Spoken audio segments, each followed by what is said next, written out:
The Church Committee was formed in 1975 to investigate the alleged abuses of power by U.S. intelligence agencies. Their investigation of the Huston Plan, designed to spy on American citizens and infiltrate student coalitions protesting the Vietnam War, exposed the numerous violations of citizens' Fourth Amendment rights. It revealed that the CIA had used wiretaps and broken into homes and campuses to spy on American citizens without a warrant. The committee concluded that in doing so, the CIA had violated the responsibilities defined in its 1947 founding charter, which prohibited the agency from conducting any domestic operations. The Church Committee's final report, published in 1976, proposed 96 recommendations designed to safeguard the rights of American citizens and ensure that the responsibilities of the CIA were being upheld.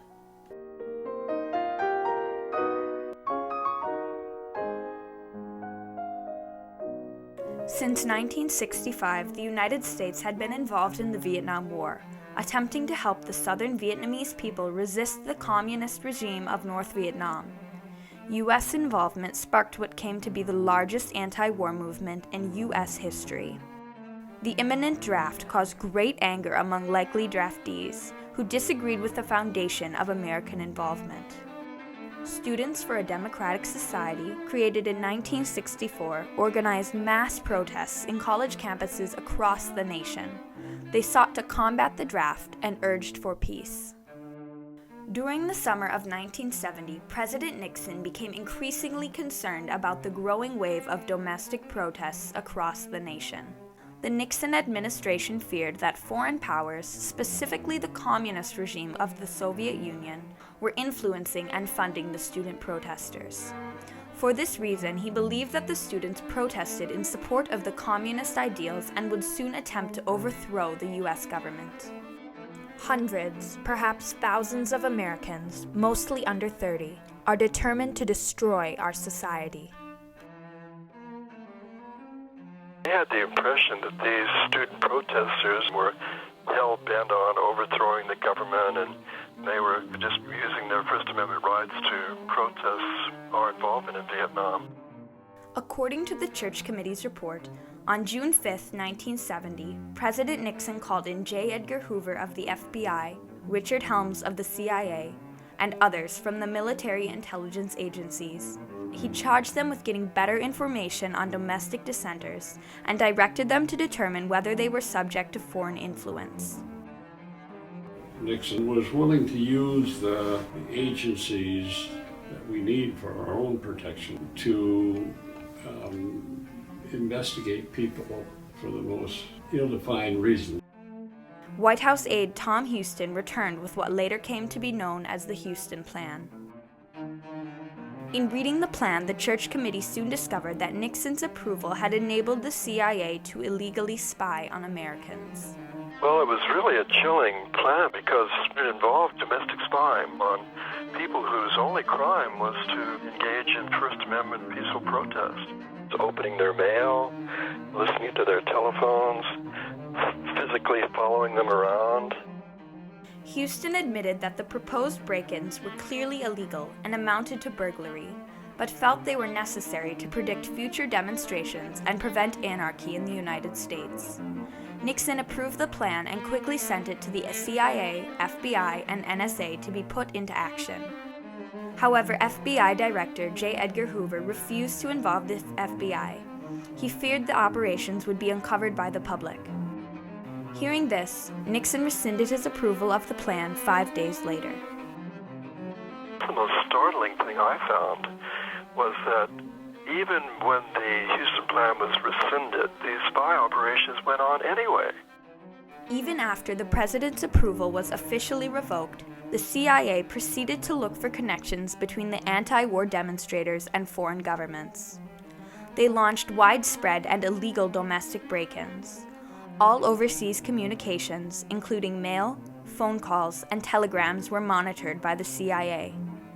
CIA restrictions were loosened, allowing informants under the age of 21 to be placed on college campuses to infiltrate groups such as Students for a Democratic Society.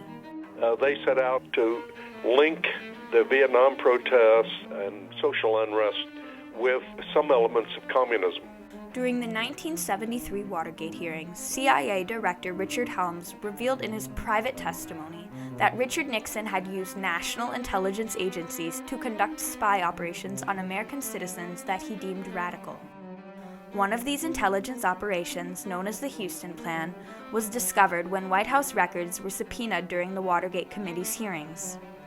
Based upon these revelations, investigative journalist Seymour Hersh published a series of exposés in the New York Times in which the actions ordered in the Huston Plan were detailed to the public for the first time. He revealed the involvement of the CIA in illegally gathering information on thousands of American citizens through opening their mail, wiretapping, and illegal domestic break-ins. Hersh cited the sudden and quite dramatic upsurge of extreme radicalism in the U.S. and the constant fears of the Nixon administration as the rationale behind the CIA's interest in the American protesters. When the New York Times published that entire document listing all those suspected wrongdoings, that was kind of the last straw. It was quite another thing for the CIA to be charged with spying on American citizens, and that's what led to public outrage and the creation of a church committee. The government responded to the exposés and the fears of the public by passing Senate Resolution 21 in January 1975. The resolution created the Senate Select Committee to study governmental operations with respect to intelligence agencies. Led by Idaho Senator Frank Church, the so-called Church Committee was tasked with investigating the methods, extent, and possible executive oversight of the alleged CIA actions, including the Huston Plan. The committee was also asked to analyze the legality of the Huston Plan and other alleged CIA and FBI actions and propose recommendations for reform. The Church Committee opened their investigation of the Huston Plan in September 1975. The investigation reaffirmed what Seymour Hersh's articles had said and proved that the CIA was conducting illegal operations in order to ascertain information about the college student coalitions protesting the Vietnam War.